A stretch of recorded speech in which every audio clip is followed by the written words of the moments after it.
Welcome, everybody. My name is John from Rock My Bean, and this is a review of the greatest rock albums, the 1970s and 1980s. This is the record shelf, and we are pulling records off the shelf.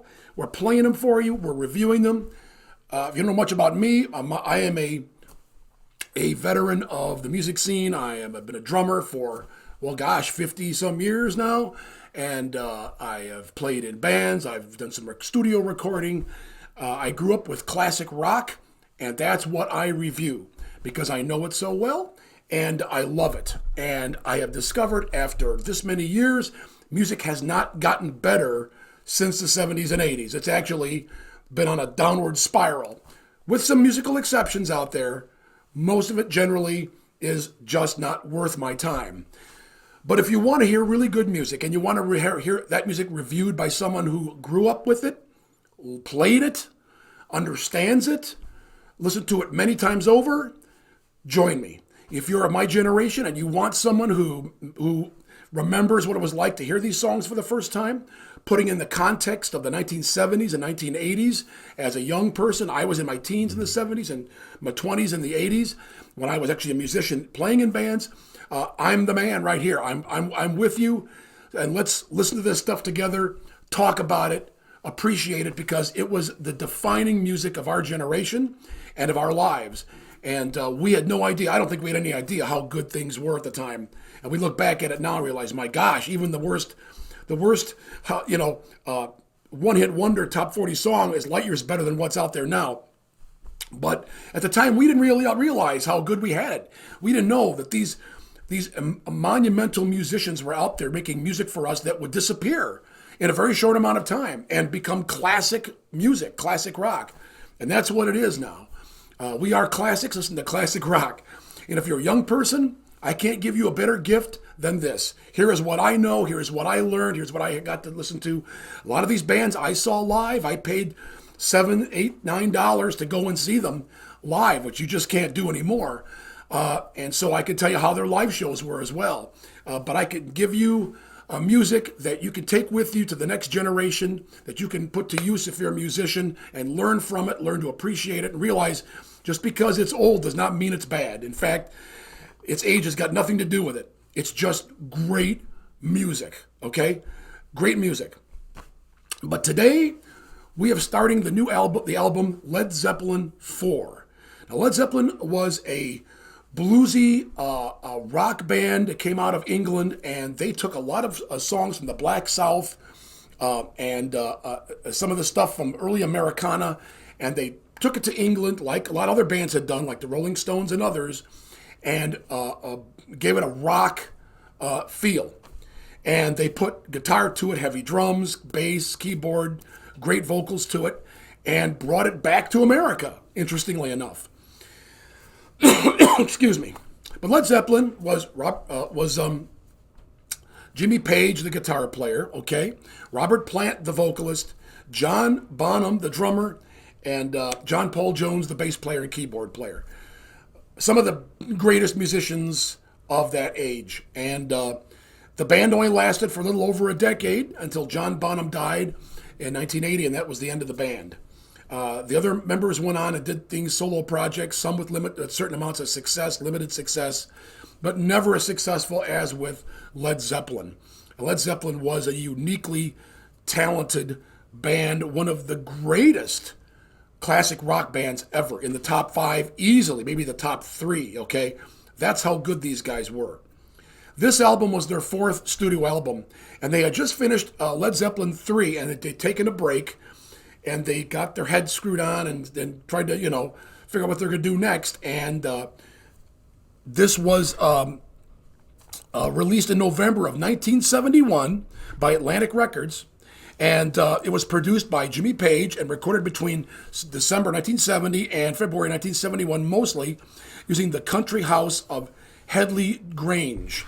And I guess that environment helped them craft these songs. But this is the best-selling Led Zeppelin album in their entire discography.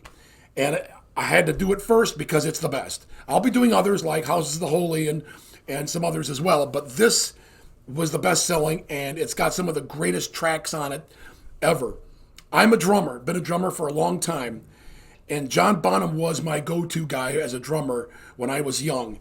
Before Neil Peart came along with Rush, it was John Bonham. But even after that, John Bonham still blows me away even today. And so I just love hearing his licks on these songs. But the first song on the album that we're going to listen to is Black Dog. Just a great, great rock song, classic rock, heavy rotation on the radio, classic Led Zeppelin. It's hard to get better than Black Dog as a single, and it was a great single. So here we go. We're going to start out with Led Zeppelin IV's Black Dog.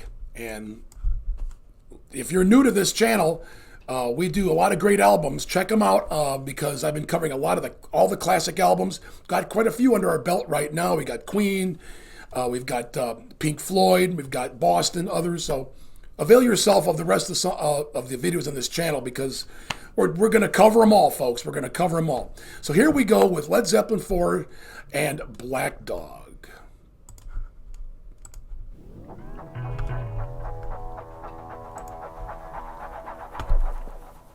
Hey, mama said the way you move gonna make you sweat, gonna make you groove.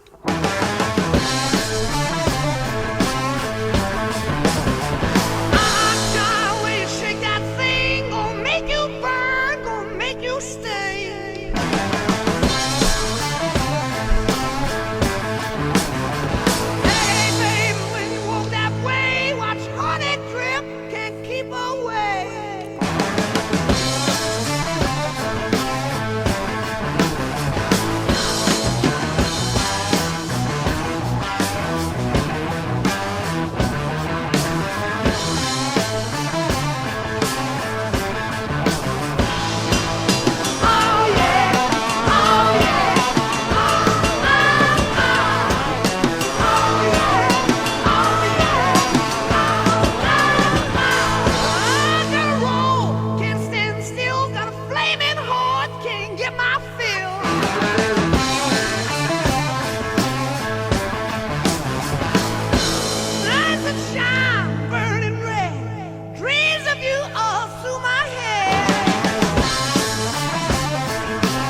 awesome. Black Dog, Black Dog. That is Black Dog. Yeah, what an amazing song. Uh, Robert's vocals, it's just so incredible the way his voice is so unique. You know, he could do so many, like Freddie Mercury, Robert Plant could sing so many different kinds of music. He had such an incredible voice, control, and it's just outstanding. I mean, one of the top 4 great rock vocalists ever. I mean, he's on it, no doubt about it. And believe me, without Robert Plant, as good as Led Zeppelin is, his voice just makes that group work, okay? And then, of course, John Bonham's drum parts. John Bonham just plays so powerfully. And he doesn't play your typical, rock drum part for songs. He's able to mix it up and do some cool stuff like little syncopation in there, punching those cymbal crashes with the guitar, with Jimmy Page's guitar work. And Jimmy Page, of course, is one of the stellar guitar players of all time, no doubt about it.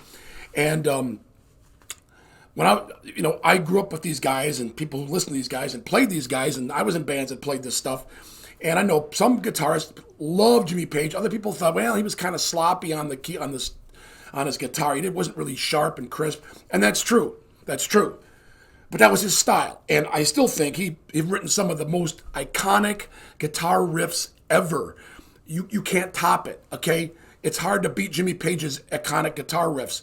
And when he played live, I mean, he just took over the stage, and he could do amazing stuff on the acoustic and on the electric, and just so much excellent work, Jimmy Page, just one of the best guitar players ever. And going back to this album and this song, this is one of the songs you'd put on your 8-track tape and put it in your car and drive around town, cruising town with your buds or whatever it is, looking for, for friends, looking for ladies, doing something.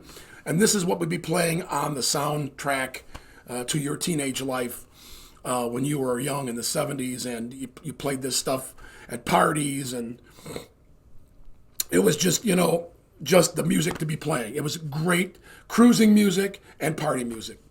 And when you went to see Led Zeppelin live, it didn't cost that much. And believe me, those shows were unlike rock shows in the 70s were unique because a lot of times there weren't any assigned seating. It was first come, first serve. You get in there, and it was a crowd, folks. It was crazy. It was wild, uncontrolled excitement. I don't know how to even describe it. If after 1980 it changed and they had assigned seating, and yes, it was still cool, but there's something about going to a concert in the 1970s, like Led Zeppelin concert. It was an experience. Let me put it that way, a real experience. All right, so we've done that, and now the next song on the album is, well, it's Rock and Roll. And Rock and Roll, I love playing this song. Once I figured out what John Bonham was doing on the drums, it's a lot of work. It's not easy. You can play it easy or you can play it the way he did it, and believe me, it's work. This is a masterpiece. And it's just meant to be kind of an ode to classic rock and roll, okay? Dancing rock and roll. But they did it with such unique styling and talent that it's an incredible piece of work. And it's a driving rock song. That's all it is, just a driving rock song. So let's listen now to Rock and Roll from Led Zeppelin IV by Led Zeppelin. Here we go. And now. It's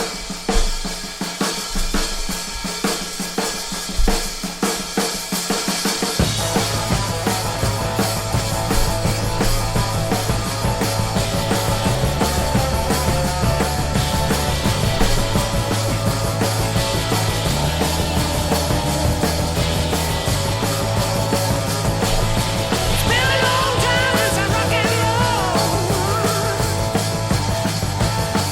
long time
Wow.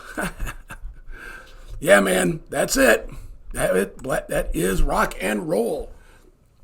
What can I say about this? Excuse me. As a drummer, I got a lot to say, but I'll just keep it short. The first thing is John Bonham's drum part. He's not sitting there just going playing 16 notes on the hi-hat and, semi-open and playing nice quarter notes on the snare and bass drum. Oh, no. No. He's doing a lot. And listen to John Paul Jones' bass. Boom, boom, boom, boom, boom, boom, boom, boom, boom, boom, boom. Well, guess what? John Bonham's playing the drum part to that. So his bass drum is going bum bum bum bum bum bum bum bum bum bum bum bum, and he's dragging, making ghost notes on the snare the whole time. So he's got his bass drum, his snare, and his hi-hat all going in different patterns with the 16th and 8th notes, and plus he's doing these offbeat accents every once in a while, like that, to break it up a little bit, and of course the classic outro with John Bonham's drum solo.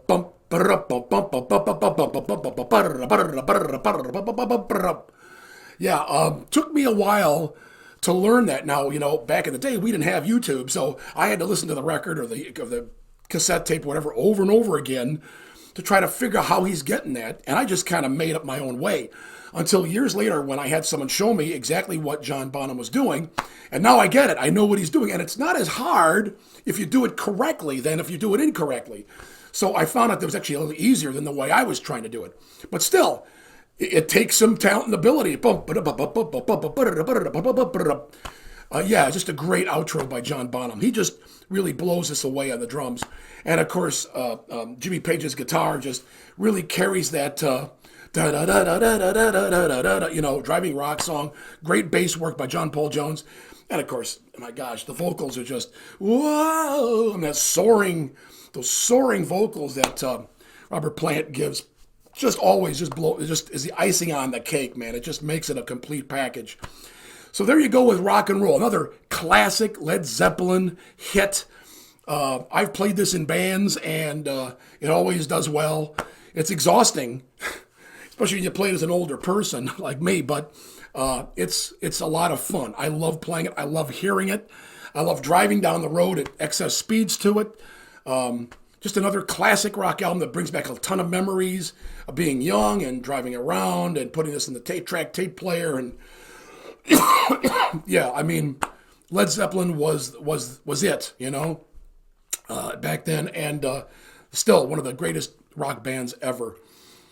As we move on, we're now going to do something completely different, and it's called the Battle of Evermore, and it is not like the other two songs you just heard. It's completely different, and it's also about 5-6 minutes long. So let's not waste any more time. Let's get into the Battle of Evermore from the album Led Zeppelin IV. Here we go, right now.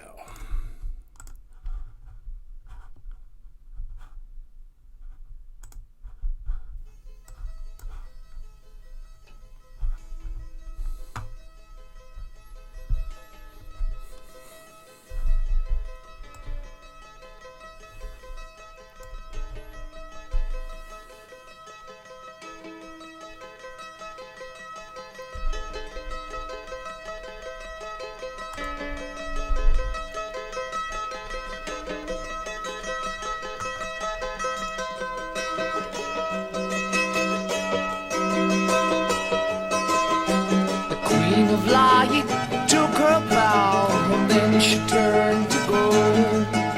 The Prince of Peace embraced the gloom and walked the night alone. Dancing in dark and light, sing to him more. The Dark Lord rides in force tonight, and time will tell us all.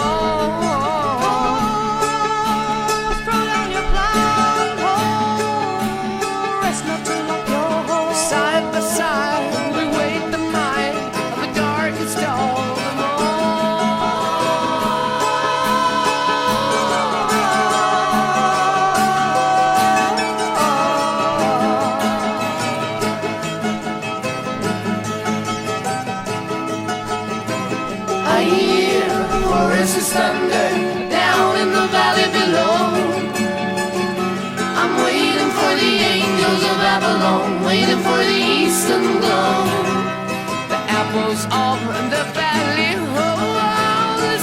of happiness.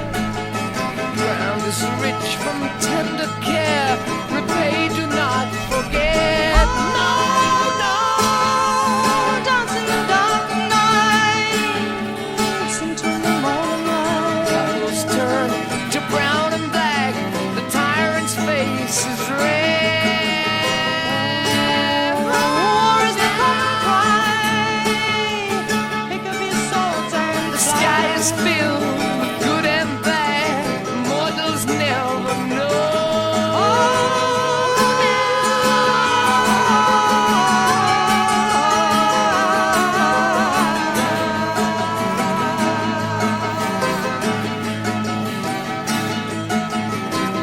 Oh well, the night is long. The beats of time pass slow. Tired eyes on the sunrise, waiting for the eastern glow. The pain of war cannot exceed the woe of aftermath. The drums will shake, the castle wall, the ring razor iron black.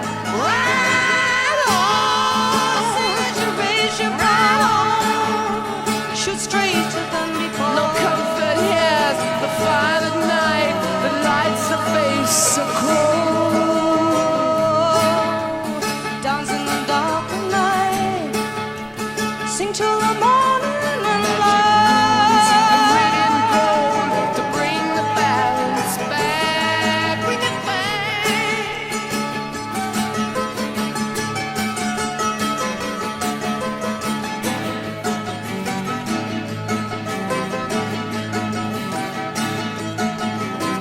At last the sun is shining, the clouds are blue, oh why? With flames from the dragon of darkness, the sunlight blinds his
Wow, okay. There you go, Battle of Evermore. And Battle of Evermore was this whole thing was played with the mandolin that Jimmy Page borrowed from John Paul Jones. But the Battle of Evermore, this song is about the Scottish Wars of Independence back in the late Middle Ages, or the Middle Ages. And I guess Jimmy Page was actually reading a book about the time, and that's what this is about. And so he went back into those days and used a mandolin, which is what they were playing a lot then. It was the instrument of the time. And then you have Robert Plant's vocals, as the male vocals, as the town crier who reports the news of what's going on in these wars for independence. And then you have Sandy Denny, who was the only female singer to ever be on a Led Zeppelin album, singing the part of the people who were responding to the news. And listen to the lyrics. It's about here's what's happening for your wars of independence, and the people are responding back. It's just a really interesting way to do it. You know, this is not a rock song, right? Once again, like other bands that I've covered from the 70s, these bands were willing to go back and do stuff that had nothing to do with rock and roll, completely go back into time and history and bring those songs into the present and use them and rebuild them, recreate them, you know, in a way they felt would work with their style of music. And people love this stuff. And Zeppelin did this a lot, okay? They're one of these groups that shamelessly did it and wrote some great material. We always think of Zeppelin as a hard-driving rock band, and they are, but they had a lot of other great influences from other cultures and eras that they would use, and they did a great job of bringing it up to date in the 70s with the current instrumentation and everything, the studio work that it deserved. And this is one of those songs. It's one of those. There's no drums in it. It's just completely mandolin and vocals. That's it. Well, that's all we have for this show. The next one, we're going to be covering Stairway to Heaven, the classic Zeppelin song of all time, and Misty Mountain Hap. And I think we're going to try to cover Four Sticks as well if I can. I love Four Sticks. And that'll be our next show. Well, I want to thank you for joining me on this Magic Carpet Ride to the greatest albums of the 70s and 80s. And this is, we are doing Led Zeppelin IV, the greatest selling Led Zeppelin album of all time, with some of the greatest singles of all time, done by one of the greatest rock bands of all time. And I hope you're enjoying this. Thank you for taking your time to join with me. And if you're a newbie to this stuff, I'm glad I can give you the gift of this, give you an appreciation for this great music that came before, that if you're a musician today, learn from it, use it. There's a lot here, a lot to digest and learn from. And if you're an oldie like me, just remembering what it was like to listen to this music for the first time, to go to the shows and see them live, and to have this as the music that your life is recorded, that it's a soundtrack to our lives, really. And I remember those things just as much as anybody, and we're going to talk about those some more in the coming shows as well. Well, thank you for joining me on Rock My Bean on Record Shelf. And I'm John, and I'm so glad to have you. And as always, I look forward to seeing you again next time.